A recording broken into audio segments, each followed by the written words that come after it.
নে বান্ধবী, আজকে মা বাবা বাড়িতে কেউ নেই, আজকে ফুল পার্টি করবো। চ চ খা। খা। ম্যাগিটা কিন্তু সেই বানিয়েছি। খা খা। দাঁড়া দাঁড়া দাঁড়া, মা ফোন করছে, দাঁড়া। হ্যাঁ মা বলো। কি রে, তুই কোথায় রে? এই তো সুস্মিতাদের বাড়িতে আছি। ওই চোরটার বাড়িতে তুই আবার গেছিস? তোকে না কতবার বারণ করেছি ওর সাথে একদম মেলামেশা করবি না। ও তো একটা ছেলে নয়, 10টা ছেলের সঙ্গে প্রেম করে বেড়ায়, আবার মদ বিড়ি সিগারেট সবকিছু খায়। তুই আজকে বাড়িতে আয়, তোর হচ্ছে।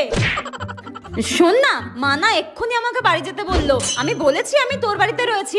মা খুব প্রশংসা করছিল তোর, বলছিল সুস্মিতা মেয়েটা খুব ভালো। তোর সাথে থাকলে মা একটু টেনশন করে না, একটু ভয় পায় না। যাই হোক, আমি তাহলে বাড়ি যাই। নে এটা নিয়ে যা। no.